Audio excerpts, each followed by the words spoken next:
아멘, 아멘. 우리는 계속해서 고린도 전서를 함께 살펴보고 있습니다. 오늘은 특별히 고린도전서 12장 12절부터 27절까지 말씀 우리가 함께 보게 됩니다. 이 말씀을 이해하려고 하면 1세기 당시, 그 당시에 어떤 한 배경을 우리가 알고 있어야 됩니다. 현존하는 세계 최고의 신약 학자가 있습니다. 톰 라이트 박사님이라고 하는 분인데, 그분이 고린도전서에 대해서 쓰면서 이런 이야기를 해놨습니다. 1세기 로마 시대에 이 고린도전서가 쓰여졌을 이 당시에 로마의 웅병가들이 있었습니다. 그 웅병가들이 사회 전체를 사람의 몸에 비유했답니다. 사회 전체를 사람의 몸에 비유해서 이야기를 하곤 했다고 합니다. 그런데 그 이유가 있었습니다. 사회 전체를 사람의 몸에 비유해서 이야기했던 이유가, 사회에는 더 중요한 사람들이 있고, 더 존귀한 사람들이 있고, 더 명예로운 사람들이 있고, 더 품이 있고, 더 가치 있는 사람들이 있다, 이걸 말해주고 싶어서 사회 전체를 뭐에 비유했다고요? 사람의 몸에 비유해서 이야기를 했다라고 말합니다. 그러니까 사회 안에는 더 존귀하고 더 귀하고 더 품이 있고 더 명예로운 사람이 있다, 이 말은 반대로 어떤 이야기예요? 사회 안에는 덜 중요한 사람도 있다, 이런 이야기겠죠. 더 비천한 일에 합당한 사람도 있다, 이런 이야기겠죠. 아니, 심지어는 사회 안에는 필요 없는 사람도 있어, 이런 걸 이야기하고 싶어서 사회를 뭐에 비유했다고요? 사람의 몸에 비유해서 이야기를 했다라는 이야기입니다. 이런 세속적인 생각과 세속적인 사고가 그 당시에 만연해 있었다는 이야기예요. 여러분 어떠세요? 사회에는 좀 더 나은 사람이 있고 좀 더 못한 사람이 있어, 이런 생각이 우리도 은연중에 갖고 있잖아요. 근데 그 당시에 로마 시대에는 그런 생각들이 일반적이었다는 이야기입니다. 그리고 어쩌면 이런 세속적인 생각과 사고가 고린도 교회 안에도 스물스물 들어왔겠죠. 왜요? 고린도 교회 성도들은 전에는 이방인들이었잖아요. 다.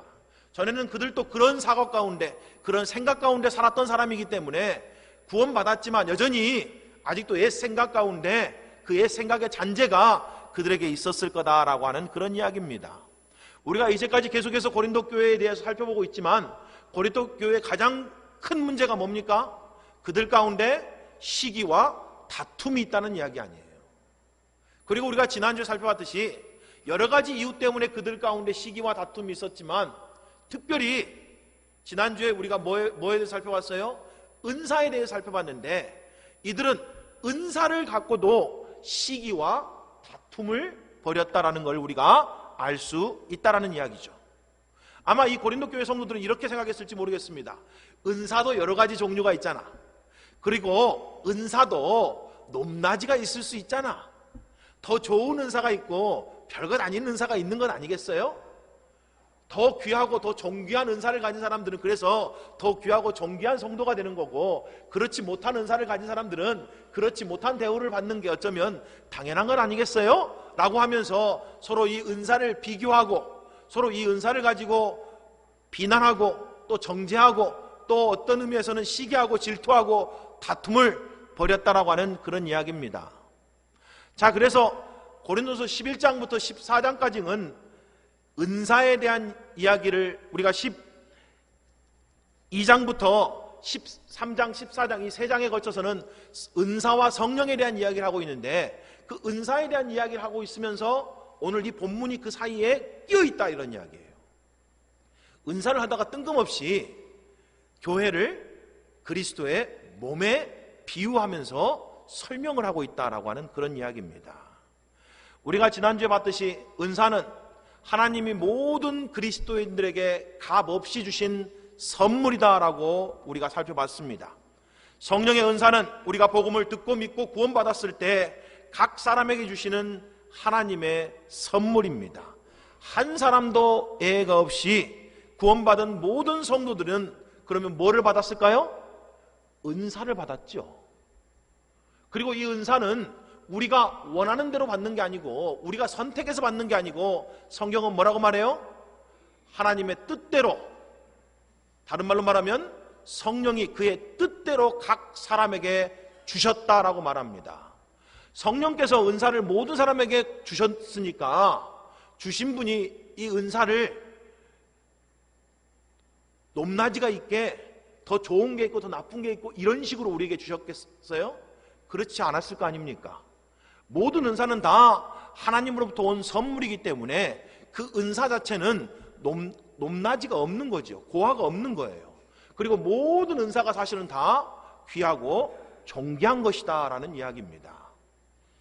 우리가 지난주에 11절에 이런 말씀이 있습니다. 이 모든 일은 같은 한 성령이 행하사 그의 뜻대로 각 사람에게 나누어 주신 것이니라 라고 되어 있어요. 은사를 주시는 주체가 우리가 아니고 성령 하나님이시다 라는 이야기예요. 성령 하나님이 그의 뜻대로 우리에게 은사를 주셨다라고 성경이 그렇게 말씀하고 있다라는 이야기입니다. 이 사실을 우리가 분명하게 알고 있어야죠. 내가 원하는 대로 내가 선택해서 은사를 우리가 고르는 게 아니고 성령께서 그의 뜻대로 우리에게 은사를 주신 거다. 그리고 모든 그리스도인들은 반드시 은사를 가지고 있다 이런 이야기예요. 근데 은사가 있다보다 더 중요한 건 뭐예요? 은사를 왜 주셨느냐라는 게 더 중요한 거죠. 은사를 주신 목적이 뭐냐? 이거가 더 훨씬 중요한 이야기입니다. 그 내용이 7절에 나와 있는 내용이었죠. 각 사람에게 성령을 나타내심은 유익하게 하려 하심이다 라고 되어 있습니다. 유익하게 하려 하십니다. 이걸 현대어 성경으로 번역하면 이 현대어 성경이 훨씬 원어에 더 정확하게 번역되어 있습니다.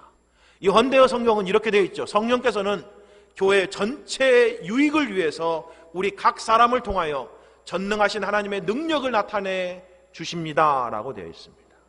자, 은사를 모든 그리스도인들에게 그의 뜻대로 주셨는데 은사를 주신 이유가 뭐예요?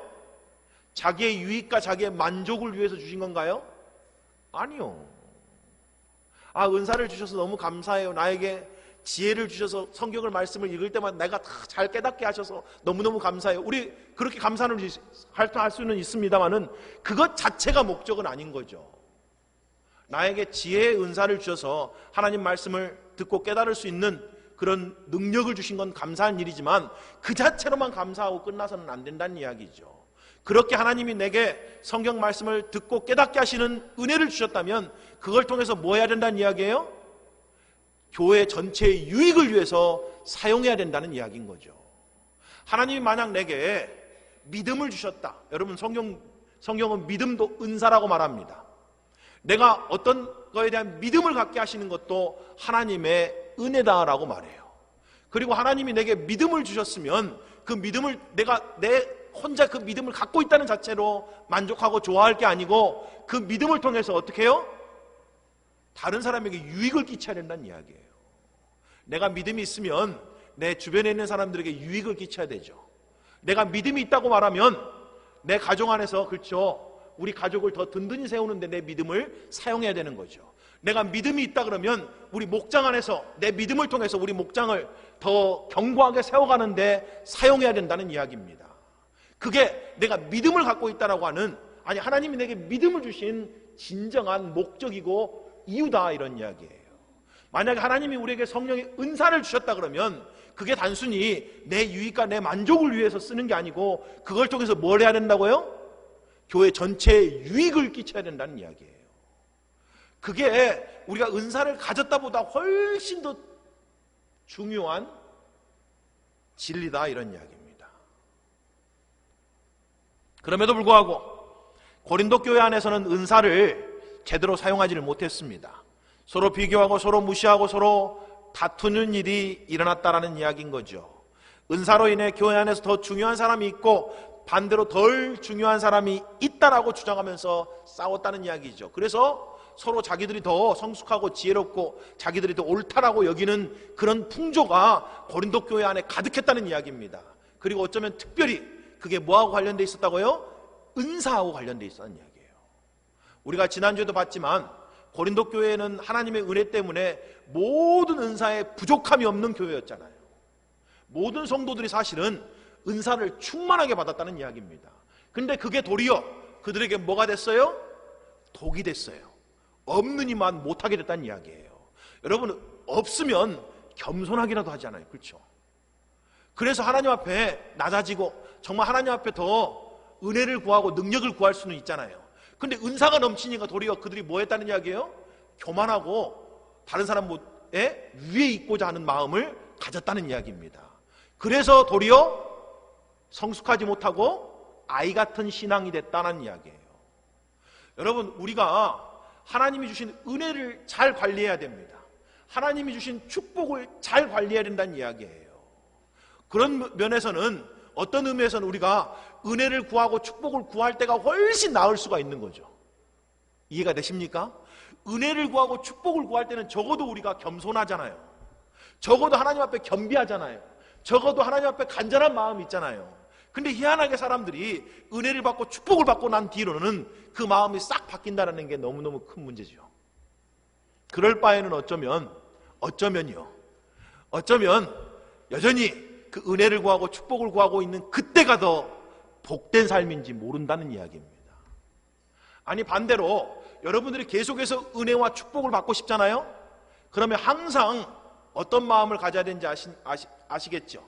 항상 나는 은혜에 갈급한 사람입니다라고 하는 마음이 있어야 된다는 이야기예요. 나는 이 정도로 충분해요. 나는 이 정도 받았으니까 충분해요. 나는 이 정도 누리니까 충분해요. 나 하나님 이 정도 나에게 베풀으셨으니까 나는 이 정도로 충분합니다. 이런 삶을 살면 더 이상 은혜에 대해서 갈급하지 않게 되겠죠. 그래서 성경은 이렇게 말합니다. 부자가 하나님 나라에 들어가기가 어렵다. 왜 그래요? 부자가 된 건 하나님의 은혜잖아요. 근데 도리어 그 재물이 하나님을 잃어버리게 만들어요. 그래서 그 재물로 만족하고, 그 재물로 자기의 안전을 삼고, 그 재물로 자기의 가치를 삼고, 재물로 하나님 없어도 괜찮다고 여기는 그런 마음들이 들어오기 때문에 하나님 나라에 들어가기 어렵다, 이렇게 말한 거예요. 다르게 말하면 축복이 우리에게 그런 역할을 할 수가 있다라는 이야기인 거죠. 그러니까 우리가 축복을 받아도 거기에 안주해서는 안 된다는 이야기예요. 사도 바울처럼 계속해서 뭐 해야 된다고요? 앞에 것을 향해서 달려가야 된다는 이야기예요. 그래서 신앙생활은 절대 멈추면 안 돼요.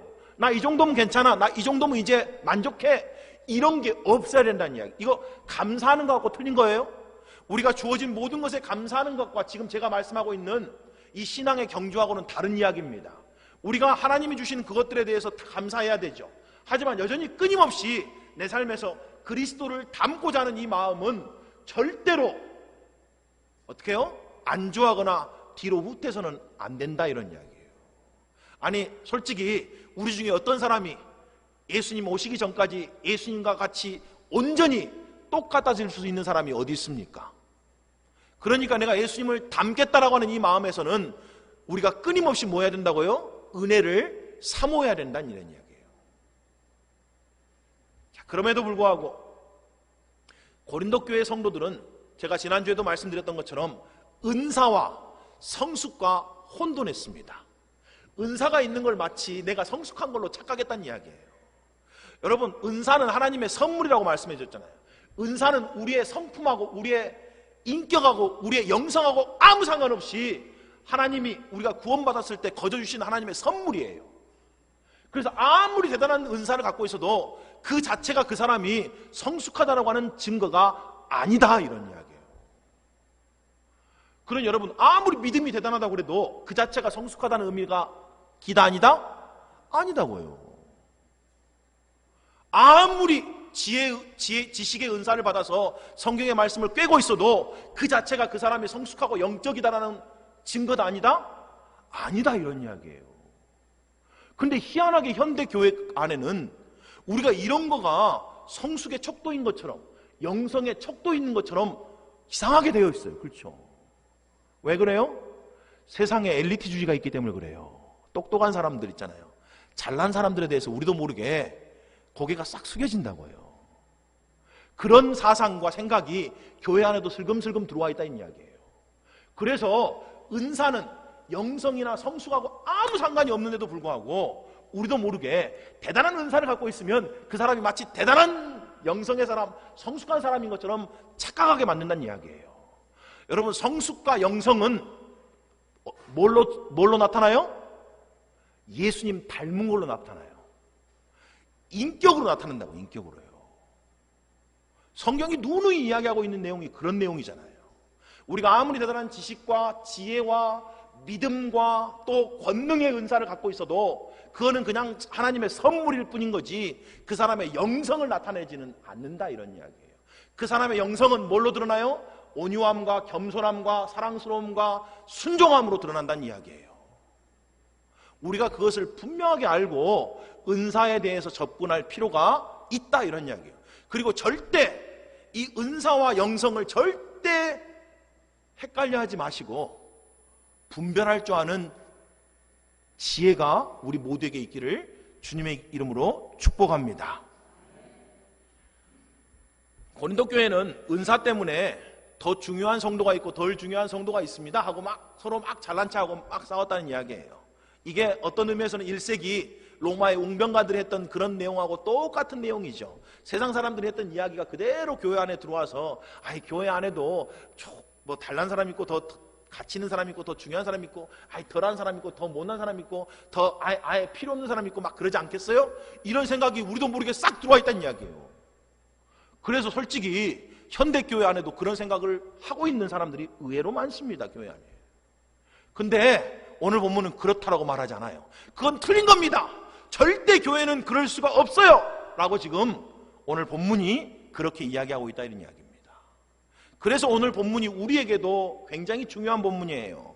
우리가 이 본문에 대해서 마음의 문을 열고 정말 잘 들어서 교회 안에는 더 이상 사회적이고 문화적이고 영적인 엘리트주의가 없었으면 좋겠어요. 교회 안에서는 그런 의식이 있어서는 안 됩니다. 우리는 너와 틀려, 우리는 네하고 달라, 이런 마음을 갖고 교회 생활하면 안 된다, 이런 이야기예요. 교회 안에는 절대로 우월의식이 있어서는 안 된다, 이런 이야기예요. 그걸 위해서 하나님이 우리에게 은혜를 베풀어 주신 게 아니란 이야기예요. 그걸 위해서 하나님이 우리에게 축복을 베풀어 주신 게 아니란 이야기입니다. 하나님이 은혜 베푸신 이유는 뭐 때문에요? 교회 전체의 유익을 위해서 주신 거지, 우리가 그런 우월의식이나 엘리트의식을 갖고 내가 남보다 더 나아, 이런 마음으로 살라고 우리에게 허락해 주신 선물이 아니다, 이런 이야기예요. 대신에 교회는, 우리가 하나님이 우리를 교회로 부르신 이유는 우리 모두에게 서로가 꼭 필요한 상대이기 때문에 하나님이 우리를 교회로 부르신지를 깨달아야 됩니다. 그렇기 때문에 서로 필요한 존재이기 때문에 어떻게 해야 된다는 거예요? 서로 잘 돌봐줘야 된다는 이야기예요. 그게 교회다라는 이야기입니다. 자, 그 이야기에 대해서 우리가 함께 오늘 살펴보기 원합니다. 사도 바울도 교회를 몸으로 비유를 해요. 하지만 1세기 로마 웅병가들이 사용했던 그런 의미로 쓰는 게 아니고 몸이라고 하는 이 비유를 통해서 사도 바울은 그리스도인들은 어떤 사람인가, 그리스도인들은 어떤 정체성을 갖고 살아야 되는가를 설명하기 위해서 몸에 대한 비유를 합니다. 또한 그리스도인들은 어떻게 생활해야 되는가, 어떤 마음과 어떤 태도를 가지고 서로서로 대하고 서로서로 관계를 맺어야 되는가라는 것을 설명하기 위해서 몸이라고 하는 이 비유를 사용하고 있다라는 이야기입니다. 자, 먼저 그리스도인들은 어떤 사람인가를 우리가 먼저 살펴보기 원합니다. 이게 너무너무 중요해요. 여러분, 우리가 어떤 사람인가를 끊임없이 생각해요. 나는 어떤 사람이지? 나는 누구야?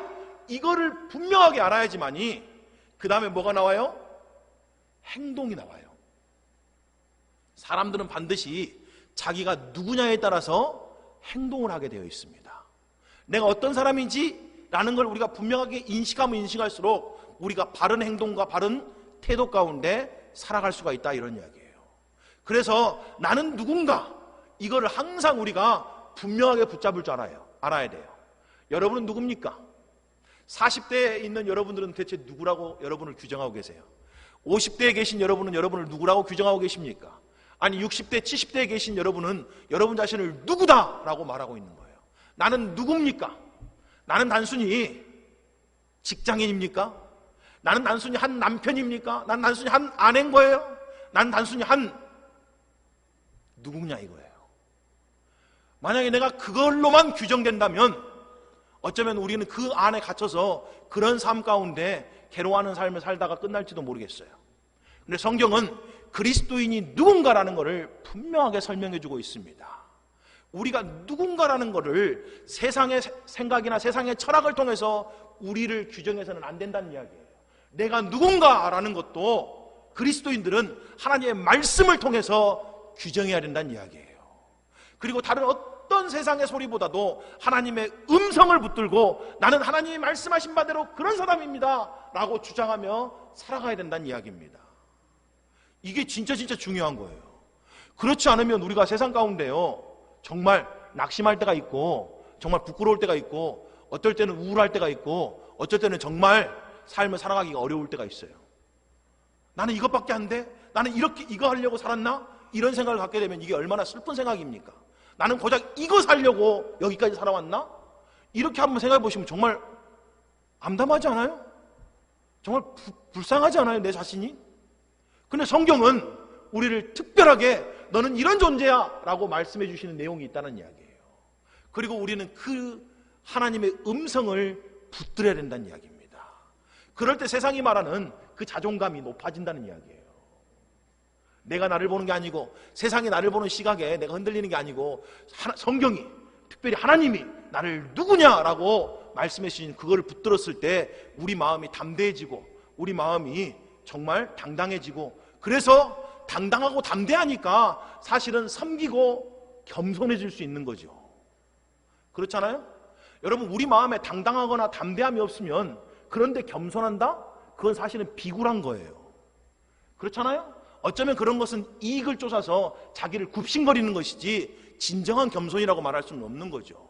근데 우리 안에 당당함이 있잖아요. 우리 안에 우리 스스로에 대한 그 가치가 있잖아요. 그러면 진정한 겸손이 있게 되는 거예요. 지금 그것 때문에 성경은 너가 누군가라는 것을 분명히 붙들어야 된다라고 그렇게 말씀하고 있다는 이야기입니다. 본문 12절 13절에 이렇게 말합니다. 몸은 하나인데 많은 지체가 있고 몸에 지체가 많으나 한 몸인과 같이 그리스도도 그러하니라. 우리가 유대인이나 헬라인이나 종이나 자유인이나 다 한 성령으로 침례를 받아 한 몸이 되었고 또 다 한 성령을 마시게 하셨느니라 라고 말합니다.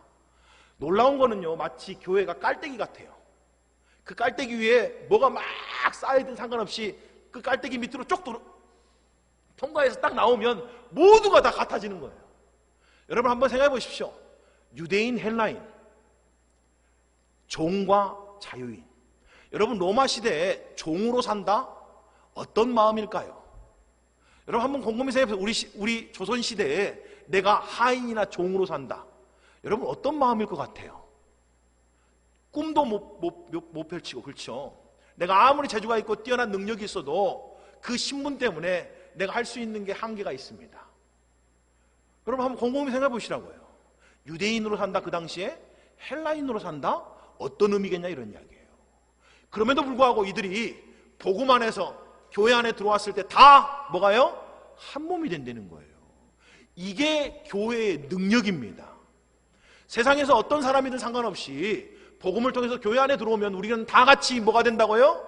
한 몸이 된다는 이야기예요. 이게 교회가 세상에 보여줄 수 있는 하나님의 능력인 거예요.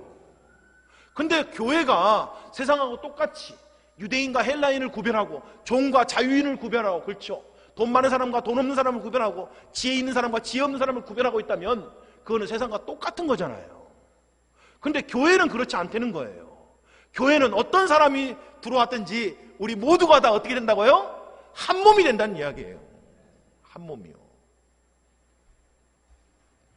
게다가 12절에 보면 몸은 하나인데 많은 지체가 있듯이 사실은 교회도 그러하다라고 하는 게 일반적인 우리가 기대하는 그런 결론이어야 되는데 12절은 뭐라고 되어 있어요?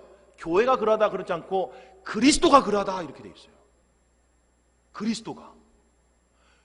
이렇게 적은 이유가 있어요. 교회의 본질은 그리스도의 몸이다라는 걸 보여주기 위해서 그리스도가 그러하다라고 그렇게 이야기를 해놨다는 이야기입니다. 그래서 교회는 예수께 속한 사람들, 예수를 그리스도, 메시아라고 고백하는 사람들의 공동체다라는 이야기예요. 여기서 그리스도라는 말은 메시아라는 이야기거든요. 유대인들이 오랫동안 메시아를 기다렸습니다.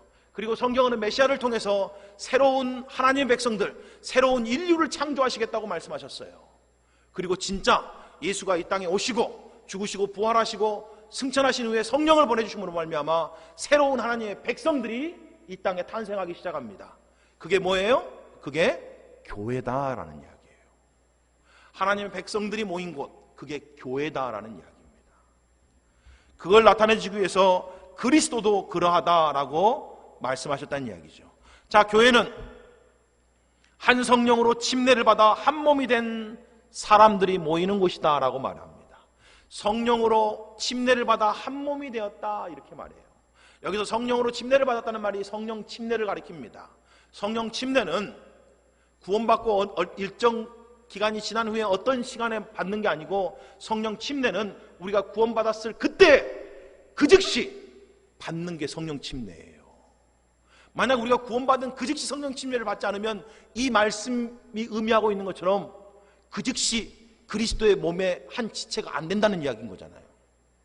그러면 구원받고도 교회 못 나오는 거잖아요. 어떤 의미에서는 나와도 아무 의미가 없는 거잖아요. 성령 침례 받기 전까지는 몸이 아니니까. 근데 그런 의미가 아니에요. 이 본문은 모든 그리스도인들은 구원받는 그 순간 성령 침례를 통해서 한 몸 안으로 들어오게 되었다라는 이야기입니다. 그래서 우리가 구원받았을 때 이미 그리스도의 몸의 일부가 된 거예요. 오늘 우리 성가대가 찬송한 것처럼 사실은 나의 신부 신랑은 예수님 가리키고 신부는 교회를 가리키는 거잖아요. 내가 너 안에 있고 너가 내 안에 있다, 이 말은 교회와 그리스도와의 관계를 이야기하고 있는 내용입니다. 그 이야기를 하고 있는 거죠. 성령으로 말미암아 우리가 예수님과 하나가 됐다는 이야기를 지금 그렇게 표현하고 있다라는 이야기입니다. 우리 지난주에도 살짝 살펴봤지만 성령으로 말지 않고는 누구든지 예수를 주님이라고 말할 수가 없다라고 되어 있어요. 마찬가지로 오늘 본문은 뭐라고 말해요? 성령이 역사하지 않고는 어떤 사람도 한 몸 안으로 들어올 수가 없다 이렇게 말해요. 그러니까 우리가 교회라고 하는 이 그리스도의 몸 안에 들어올 수 있었던 것은 누구의 역사예요? 성령의 역사라는 이야기예요. 마찬가지로 지금도 계속해서 같은 성령으로 말미암아 우리가 마시고 있대요. 이 말은 여전히 성령의 은혜로 말미암아 우리가 여전히 변함없이 그리스도인으로서 그리스도의 몸을 이루어가고 있다 이런 이야기예요. 그러니까 우리가 그리스도의 몸이라고 하는 이 공동체를 유지하고 함께 할 수 있는 이유도 누구 때문이라고요? 성령 때문이다 이런 이야기예요. 그래서 다른 성경은 성령이 하나 되게 하시는 것을 너희가 힘써 지켜라 이렇게 말해요. 성령이 하나 되게 하신다는 의미가 뭐예요? 성령이 역사하셔서 우리를 교회로 하나 되게 만드신다 이런 이야기예요. 그러니까 우리가 이 자리에 나와서 교회로 지금 함께 예배할 수 있는 것도 누구 때문이라고요? 성령 때문이라고요. 내가 입을 열어서 예수님이 나의 주님이십니다라고 고백할 수 있는 것도 성령 하나님 때문이고, 내가 성령 침례를 받고 그리스도의 몸 안에 들어올 수 있었던 것도 성령 하나님 때문이고, 우리가 지금 교회로 이렇게 함께 생활할 수 있는 것도 다 누구 때문이라고요? 성령 때문에 가능하다는 이야기예요. 그런 이 모든 것이 다 뭐라는 이야기예요? 하나님의 은혜다라는 이야기예요. 여러분이 교회 생활하는 거 여러분이 자원해서 스스로 선택하고 내가 결정했다고 그렇게 생각하시면 안 돼요. 우리가 교회 생활할 수 있는 것, 우리가 함께 이렇게 무리 가운데 모임 가운데 우리 함께 예배드릴 수 있는 건 다 하나님의 은혜입니다. 오늘 우리가 교회에 나올 수 있는 것 다 하나님의 은혜라고 해요. 그걸 붙들어야 된다는 이야기죠. 우리가 은혜로 그리스도의 몸 안에 들어왔고 그 안에서 같은 성령을 마시고 살아가고 있고, 은혜로 우리가 입을 열어서 예수님이 나의 주님이십니다 라고 고백하고 살아간다는 이야기예요. 그리고 우리의 정체성은 뭐예요? 우리는 그리스도의 몸이다 이런 이야기예요. 우리는 그리스도의 몸입니다. 이것을 끊임없이 기억해내야 된다고요. 어머니가요, 어린 아이들 있잖아요. 말도 못하는 어린 아이들을 키울 때 자세히 살펴보면 되게 웃긴 게 있어요. 아직 애들이 말도 못하거든요. 근데 엄마들이 막 애들하고 놀 때 뭐라고 말해요? 마치 꼭 아이들이 이미 말을 다 하는 것처럼, 말을 다 알아듣는 것처럼 막 이야기를 해요. 뭐 그랬니 어쩌니 저쩌니 막 이렇게. 근데 애들은 사실 옹알이밖에 못하는데도 막 그런 식으로 이야기를 해주잖아요. 그렇죠? 그런데 놀라운 사실은 어느 순간에 가면 아이들이 말을 이해하기 시작해요. 애들에게 말을 가르치는 방법이 뭐예요? 말을 하지 못하는데도 불구하고 말을 알아듣는 것처럼 이야기해 주는 게 애들에게 말을 가르쳐 주는 가장 좋은 방법인 거예요. 말을 못해요. 근데 말을 하는 것처럼 가르쳐 줘요. 여러분 집에 개를 애완견으로 키우시는 분들 계시죠? 근데 개를 마치 사람처럼 대해요. 그러자 갑자기 어느 순간 개가 자기가 사람인 것처럼 착각해요. 개도 사람처럼 대하면 사람인지 안다 이거예요. 우리 하나님이요, 우리를 그런 식으로 대하십니다. 이해가 되세요? 하나님이요, 우리를 그리스도의 몸으로 대하신다고요. 그렇게 여겨주세요. 여러분, 하나님이 우리를 그리스도의 몸으로 여겨준다는 말은 다른 말로 말하면 작은 예수로 여겨준다는 이야기예요. 아까 우리 찬송가 가사에 내가 너 안에 있고 너가 내 안에 있다라는 이야기 있잖아요. 우리가 하나다라는 이야기거든요. 예수님과 우리가 하나다는 이야기는 예수님이 곧 나고 내가 곧 예수라 이런 이야기예요. 그래서 우리는 이 땅에 있는 작은 예수들이에요. 근데 하나님도 우리를 그렇게 여겨주신다고요. 단순히 취급해 주시는 정도가 아니고 이미 우리가 그런 존재로 바꿔놓으셨다는 이야기예요. 제가 진짜 좋아하는 작가가 있죠. C.S. 루이스. 여러분이 자주 설교 가운데 듣는 분 이름일 텐데 20세기 최고의 크리스천 작가입니다. 그분이 순전한 기독교에서 이런 이야기를 해요. 여러분은 자기 중심적인 두려움과 소원, 욕심, 질투, 자만 등 망할 수밖에 없는 것들을 모아놓은 꾸러미입니다. 뭐라고 말해요? 우리는 망할 수밖에 없는 걸로 가득 찬 그런 존재들입니다. 우리 안에 시기, 질투, 욕심, 자만, 어마어마한 것들이 우리 안에 가득해 있는 그런 종합 선물 세트 꾸러미입니다. 이렇게 이야기합니다. 이런 사람이 그리스도로 분장한다는 것은 어떤 점에서 대단히 파렴치한 짓이 아닐 수 없습니다. 그런데 이상한 점은 그리스도 자신이 이렇게 하라고 우리에게 명령했다는 겁니다. 여러분, 우리 안에 온갖 여전히 부족한 게 너무 많아요. 그럼에도 불구하고 성경은 우리에게 뭐라고 말해요? 그리스도로 옷 입어라 이렇게 말해요. 너가 작은 예수인 것처럼 행동해 이렇게 말해요. 너가 작은 예수인 것처럼 가장해 이렇게. 나는 작은 예수야 이렇게 생각하며 살아 이런 이야기예요. 내가 그리스도의 몸입니다라는 말은 마치 그런 의미예요. 나의 정체성은 예수 그리스도의 몸입니다. 그러니까 나는 존귀한 자인 거죠. 여러분, 우리 예수님은 존귀하신 분이시잖아요. 만왕의 왕이시고, 그렇죠, 모든 이름 위에 뛰어나신 분이잖아요. 근데 우리가 그 예수의 옷을 입었다니까 우리도 얼마나 존귀한 자겠냐고요. 우리 안에 뭐가 들어있든 상관없이 하나님은 우리를 그렇게 여겨주신다는 이야기예요. 그게 우리의 정체성이라는 이야기입니다. 왜 그런 거예요? 왜 하나님 우리를 그렇게 대해주시는 거예요? 그러다 보면 어느 순간 우리에게도 예수의 성품이 나온다는 이야기예요. 이게 하나님의 의도라니. 너는 사랑받는 나의 자녀다. 너는 존귀한 나의 백성이야. 너는 왕같은 제사장이다. 아직 우리가 그런 수준이 아닌데도 하나님 우리를 그렇게 여겨주신다니까요. 그렇게 취급해 주신다는 거예요. 아니, 이미 우리의 존재는 그런 존재가 됐다는 거예요. 하나님이 끊임없이 우리에게 그렇게 말씀해 주시는 거예요. 그리고 우리는 이것을 우리의 뭘로 삼아야 돼요? 정체성으로 삼아야 된다. 그럴 때 우리의 삶에 뭐가 일어날까요? 변화가 일어납니다. 아, 나는 이런 사람이 아니지. 야, 나는 이렇게 할 사람이 아니야. 나는 이렇게 살아서는 안 될 사람이야. 나는 존귀하게 살아야 돼. 나는 의미 있게 살아야 돼. 나는 하나님 보시기에 합당하게 살아야 돼. 이렇게 우리 스스로를 규정하기 시작할 때 우리의 삶에 변화가 일어난다는 이야기예요. 그렇게 욕심 많고, 그렇게 자기밖에 모르고, 그렇게 권리만 주장하고, 그렇게 자만한 모습이 우리의 진짜 모습이 아니어야 된다는 이야기예요. 우리는 그렇게 살려고 하나님 앞에 구원받는 존재들이 아니다 이런 이야기죠. 우리가 어떤 존재로 부르심받았는지를 우리가 깨달을 때, 야, 내가 살아야 되는 모습은 이런 모습이 아니구나 라는 걸 깨닫게 되고 변화된 삶을 살게 된다고 하는 이야기입니다.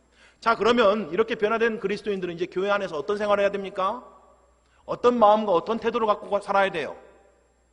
오늘 교회의 특성이 4가지가 나와요. 첫째는 연합성이에요. 우리는 결코 서로서로 뗄래야 뗄 수 없는 관계다 이렇게 말합니다. 우리 몸이라는 말은 몸 안에 어떤 것도 하나도 떼면 안 되는 거잖아요. 다 있어야지 건강한 몸, 정상적인 몸이 되는 것처럼 우리 모두는 다 서로서로에게 뗄래야 뗄 수가 없는 존재들이라 이런 이야기예요.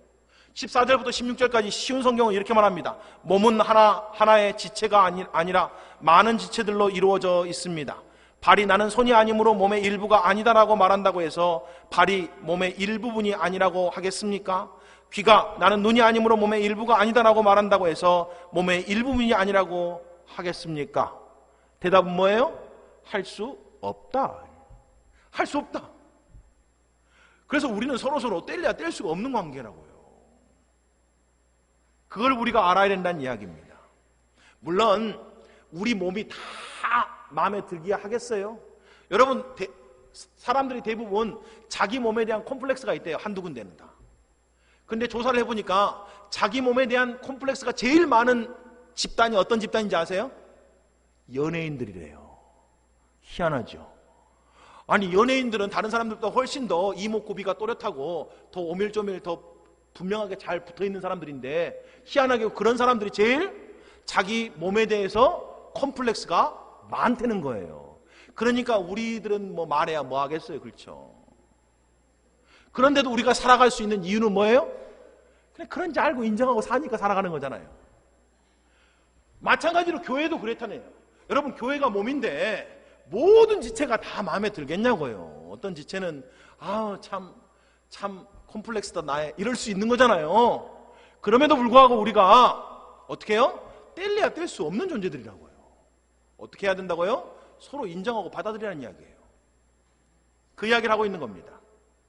둘째는 몸은 하나인데 지체는 여러 가지다 이 말씀처럼 우리는 서로 다르다라는 걸 알아야 된다고. 우리는 은사가 다 달라요. 그러니 은사가 다르다는 말은 교회 구석구석에서 우리의 쓰임이 달라요. 우리의 역할이 달라요. 이런 이야기예요.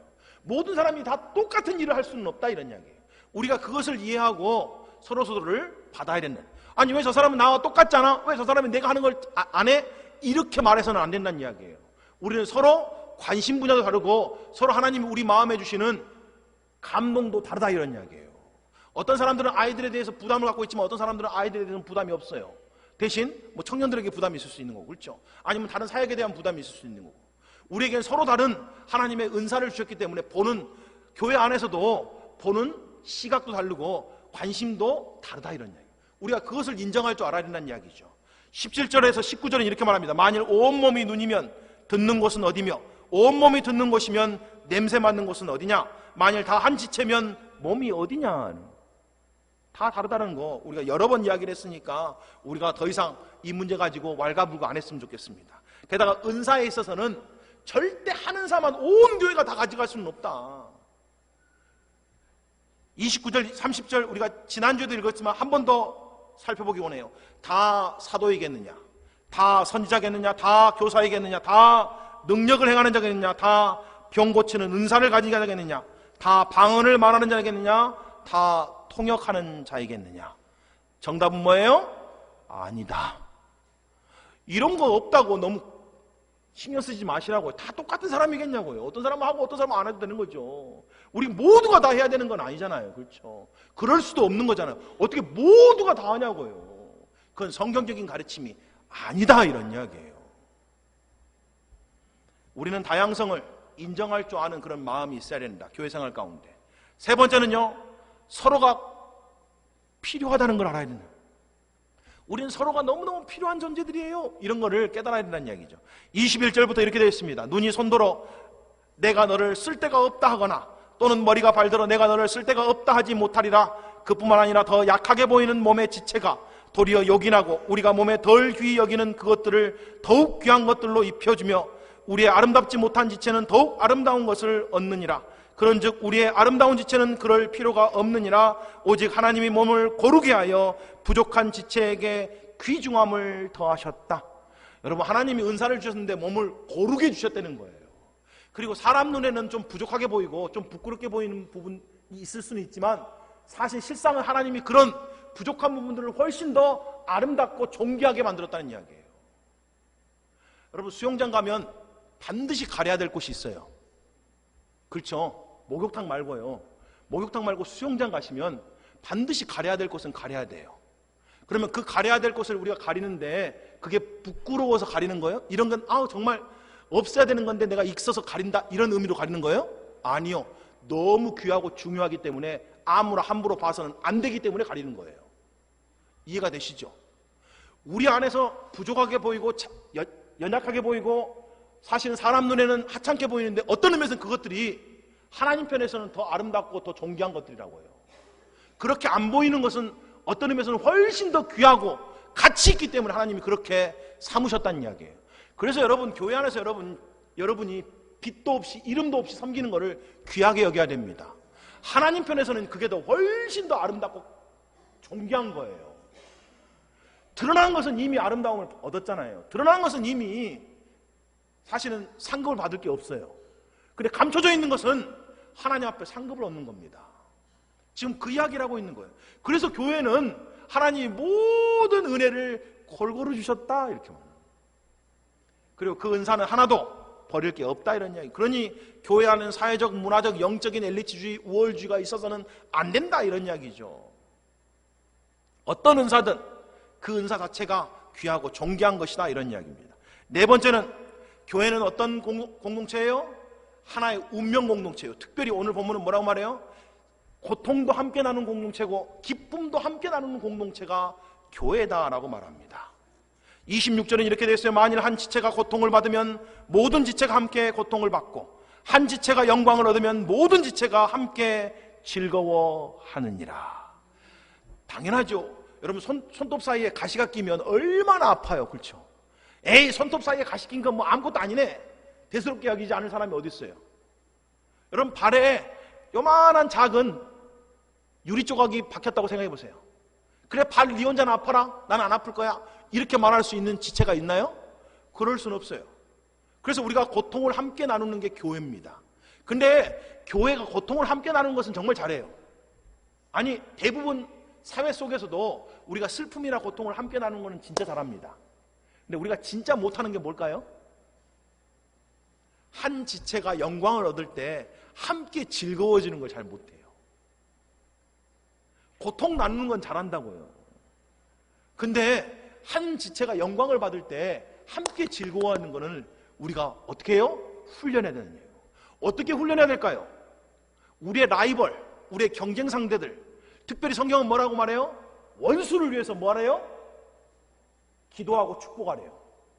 그게 함께 기뻐할 수 있는 비결입니다. 함께 기뻐할 수 있는 비결이에요. 그래서 저도 의도적으로 저희 교회 주변에 있는 교회들을 놓고 축복 기도를 많이 해요. 그래야지 주변에 있는 교회들도 하나님의 교회들이고 그 교회들도 복음을 위해 살아야 되고 그 교회들을 통해서도 수많은 영혼들이 구원받아야 되잖아요. 그래서 그 교회들도 잘 되는 것을 나도 함께 기뻐해야 되는 거잖아요. 그렇죠? 우리만 잘 되는 게 중요한 게 아니고 그렇죠? 하나님이 이 땅에 교회를 주신 이유는 그런 것들이니까 교회가 어떤 교회든 교회가 이 땅 가운데서 복음의 증인되고 더 많은 영혼들을 주께로 인도하는 일에 쓰임 받으라고 하나님이 교회를 이 땅에 세워놓으신 거 아니에요. 근데도 우리 마음에 뭐가 있어요? 사춘이 땅을 사면 뭐가 있을까요? 배 아픈 게 있어요. 희한하게요. 이게 죄된 인간의 본성입니다. 그래서 이거를 끊임없이 우리가 스스로 훈련해야 돼요. 어떻게 해요? 그런 마음이 드는 형제가 있거나 그런 마음이 드는 자매가 있으면 그 사람들을 위해서는 더욱 힘써 뭐 해야 된다고요? 축복 기도하라고요. 더 축복해 주라는 이야기예요. 더 기도해 주라는 이야기예요. 그럴 때 그가 영광을 받으면 우리도 함께 기뻐할 수 있는 그런 자리까지 올라갈 수 있다는 이야기입니다. 저와 여러분이 그런 복음의 진리를 쫓아서 살아가는 정말 복음의 귀한 용사들 되시기를 주님의 이름으로 축복합니다. 자, 이제 시간이 많이 갔습니다만 이건 정말 이야기하고 넘어가야 됩니다. 여러분, 예수님이 사람의 몸을 입고 이 땅에 오셨습니다. 이게 복음 이야기예요. 그가 사람의 몸을 입고 이 땅에 오신 이유가 마가복음 10장 45절에 기록되어 있어요. 이렇게 되어 있습니다. 인자가 온 것은 섬김을 받으려 함이 아니요 도리어 섬기려 하고 자기 목숨을 많은 사람의 대속물로 주려 함이다라고 되어 있어요. 자, 그가 그리고 사람의 몸을 입고 이 땅에 오셔서 우리의 모든 죄를 짊어지시고 그가 우리를 대신해서 십자가에서 피 흘려 죽으셨습니다. 그리고 3일 만에 부활하시고 그리고 승천하셨죠. 그리고는 그가 약속하신 대로 성령을 우리에게 보내주셨어요. 그래서 뭐가 시작됐어요? 교회가 시작됐어요. 그리고 교회를 오늘 본문은 그리스도의 몸이다 라고 말해요. 그러니까 지금 예수님은 하나님 보좌 우편에 앉아 계시지만 그의 몸은 지금 어디에 있다는 이야기예요? 여전히 이 땅에 있다 이런 이야기예요. 그리고 예수님이 몸을 입고 이 땅에 오신 이유가 뭐라고요? 섬기기 위해 오셨다는 이야기예요. 그러면 예수 그리스도의 몸된 교회가 이 땅에 있는 이유가 뭘까요? 섬기기 위한 것이죠. 왜요? 우리가 그리스도의 몸이니까요. 여러분, 몸은 섬기기 위해서 이 땅에 있는 겁니다. 그래서 더 많은 사람들을 구원하기 위해서 이 땅에 있다 이런 이야기예요. 여러분, 예수님이 이 땅에 계실 때 하셨던 그 사역을 이제는 그리스도의 몸된 교회가 그 바톤을 이어받아서 계속해서 이 땅에서 예수 그리스도가 하셨던 그 사역을 이루어가야 된다 이런 이야기예요. 그런 의미에서 교회가 그리스도의 몸이다 이런 이야기예요. 자, 몸에 대한 비유가 교회에 대한 비유 말고 또 뭐가 있죠? 부부. 성경은 부부가 한 몸이래요. 뗄래야 뗄 수 없는 존재라고요. 서로가 끈끈하게 필요하는 존재고 서로가 함께 슬퍼하고 함께 고통받고 함께 울어주고 함께 영광받는 존재가 부부다 이런 이야기예요. 그래서 교회에 대한 이야기는 모든 부부에게 정확하게 똑같이 적용될 수 있는 말씀이다 이런 이야기입니다. 그러니까 오늘 이 말씀 교회 안에서만 적용되는 게 아니고 여러분의 부부 생활에서도 그리스도인 부부들끼리는 반드시 오늘 말씀 기억하시고 나는 그리스도의 몸이야, 우리는 한 몸이야, 함께 영광도 받고 함께 기쁨도 누리고 함께 슬픔도 누리는 존재야 라는 것을 기억하고 끊임없이 하나 되는 삶 가운데 그리스도를 영화롭게 하는 삶이 되시기를 주님의 이름으로 축복합니다. 아멘. 우리 다 같이 일어나셔서 함께 찬송하시겠습니다.